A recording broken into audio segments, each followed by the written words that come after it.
écoutons cette vidéo très intéressante que je vous invite à partager. Je ne suis pas le détenteur des droits d'auteur. Je vous demande d'écouter et de dire ce que vous pensez d'abord en commentaire. On va se retrouver à la fin pour que je conclue. Monsieur Ibrahim Traoré part du principe que le Burkina Faso est dans un état sécuritaire compliqué et ce n'est pas l'alternance ou les élections qui auraient apporté de meilleurs résultats au contexte sécuritaire. Ce n'est pas parce qu'on fait de l'alternance politique que le djinnim prend peur et fait demi-tour. C'est une corrélation qui n'a pas vraiment de fondement solide. C'est faire des rapprochements qui n'ont pas vraiment de cohérence.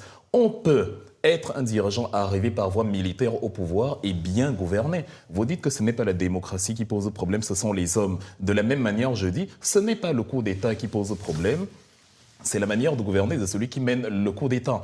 Les exemples sont quand même rares. On a des Jerry Rawlings qui se sont illustrés. Ils ne sont, ne sont pas rares du tout. Peut-être si vous vous enfermez dans le prisme africain, vous trouverez qu'ils sont rares, mais l'Afrique n'est pas un vase clos. À travers le monde, vous avez, avant la crise au Moyen-Orient, les monarchies du Golfe, qui trouvent d'ailleurs grâce aux yeux de ceux qui apportent la démocratie aux Africains. Et c'est d'ailleurs ce que M. Ibrahim Traoré fustige. Vous avez en Arabie Saoudite le journaliste Khashoggi qui a été découpé en morceaux à l'ambassade d'Istanbul. Mais vous aviez une grande amitié qui est toujours encore d'actualité entre Mohamed Ben Salman d'Arabie Saoudite et les démocraties occidentales. Pourtant, la situation des femmes en Arabie Saoudite est 1000 fois pire que la situation des femmes en Iran. En Arabie Saoudite, il n'y a pas d'église. Mais en Iran, vous avez la cathédrale Saint-Nicolas de Téhéran. Et c'est sur ça qu'Ibrahim Traoré dit: ce n'est pas question d'empêcher le peuple de s'exprimer, mais il n'est pas question de se laisser dicter les règles de la démocratie par des gens qui eux-mêmes ne les appliquent pas et qui ont une approche qui est en fait animée par des logiques impérialistes.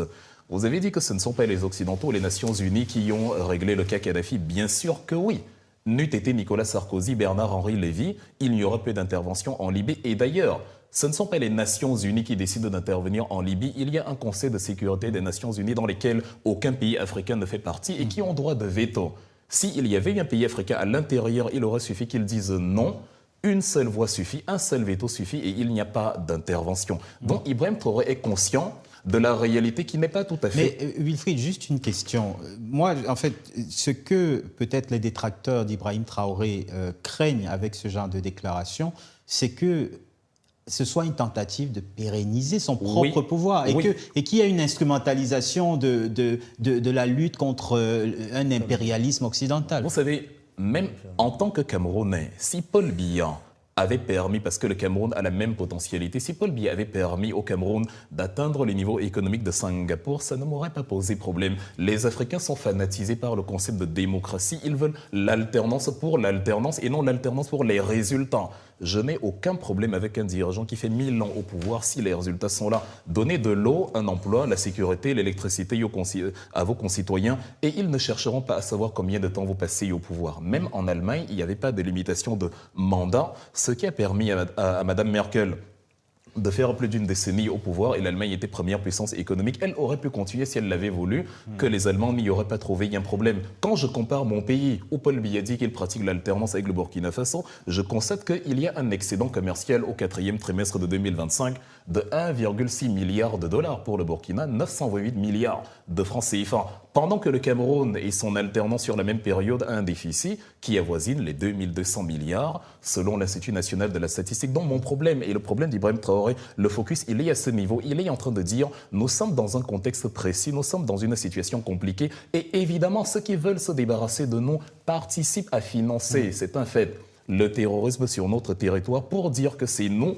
qui utilisons cela comme prétexte pour s'éterniser, comme si les élections allaient régler la question terroriste. Les résultats, le Burkina a affirmé contrôler 74% de son territoire. Les mauvaises langues diront que ce sont les djihadistes qui contrôlent 75%. Je pense que si c'était les djihadistes qui contrôlaient 75%, on en entendrait un peu plus parler que maintenant. Donc les résultats étant quand même encourageants, le Burkina et la jeunesse burkinabé se dit il vaut mieux continuer avec celui-là vers le cheminement qui est dans la démocratie que nous souhaitons, plutôt que de tout gâcher juste pour organiser des élections sans que le résultat au-delà de l'élection en elle-même ne soit observable.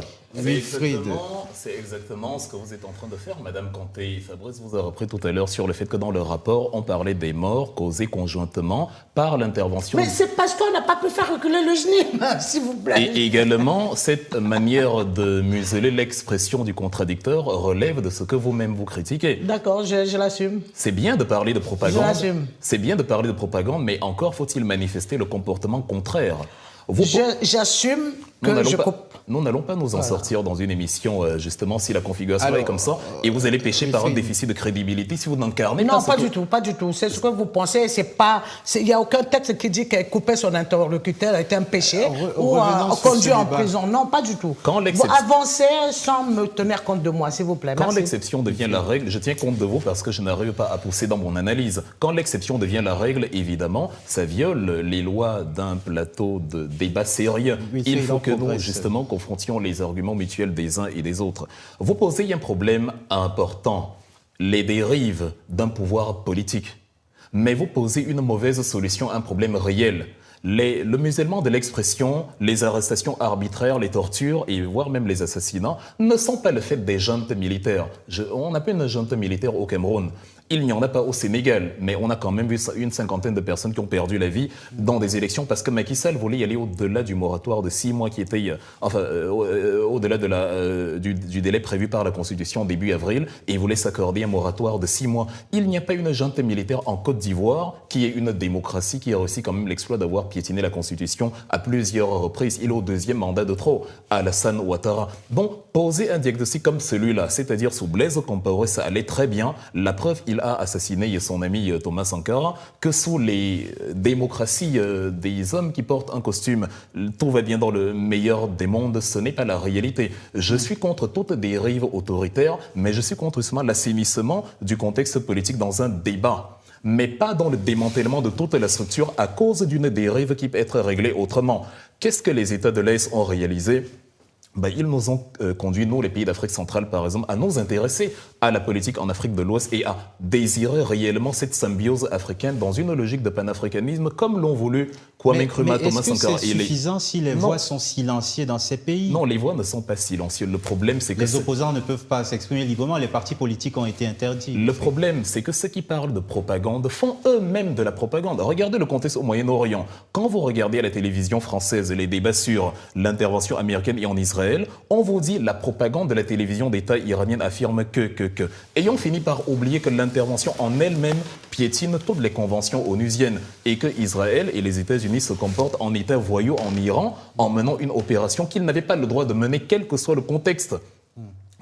Donald Trump a dit on va ramener l'Iran à l'âge de pierre. C'est exactement comme les Iraniens qui disent on va détruire Israël, mais pourtant on n'est pas ça ne répond pas tout à fait à ma question. Ça répond à la question. Il faut que vous laissiez l'analogie terminer. Je suis en train de dire que ce que Ibrahim Traoré fait donc, c'est qu'il évite que ceux qui l'accusent de propagande utilisent cette accusation comme moyen de défense pour sécuriser leur propre propagande, en présentant cet angélisme démocratique comme la panacée absolue. Ce n'est pas sérieux. Dire que s'il y avait élection, le GNIM allait mieux se comporter, on n'allait pas sur 360 km de Bamako. Vous ne pouvez pas expliquer en quoi l'élection aurait empêché des djihadistes de bloquer. Mais quelle perspective alors? Si le GNIM n'est pas éliminé dans 10 ans, 15 ans, 20 ans, il faudra maintenir ce même pouvoir? Il faudra démanteler ce pouvoir si on a la certitude que l'alternance produira des résultats. Monsieur Ibrahim Traoré a renversé Roch-Marc Christian Kaboré dans l'optique de régler la situation sécuritaire. Henri Sandaogo d'Amiba, dans l'optique de régler la situation sécuritaire. Et c'est un peu dans la même logique que d'Amiba a renversé Ibrahim Traoré. On peut constater évidemment comme dans un chantier que les délais sont plus longs que ce qui était prévu. Mais il ne faut pas occulter le fait, et je le dis, je l'assume, j'ai évoqué cet élément ici à plusieurs reprises que tous les Africains connaissent, le fait que les Ukrainiens eux-mêmes ont avoué avoir apporté un soutien logistique et matériel clair à l'intervention de Tinzawaten qui a causé la mort à plusieurs soldats. Et là, c'est l'intervention reconnue.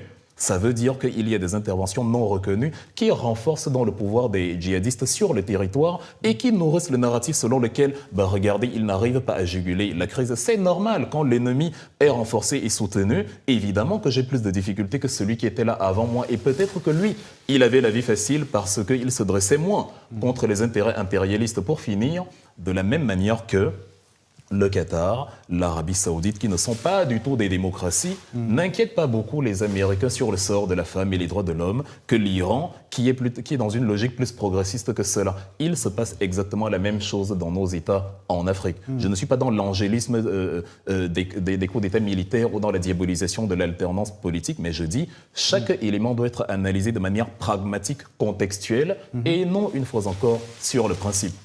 J'ai trouvé que cette vidéo était très intéressante, très enrichissante. Je vous invite à dire ce que vous pensez. Je précise encore, je suis pas le détenteur des droits d'auteur.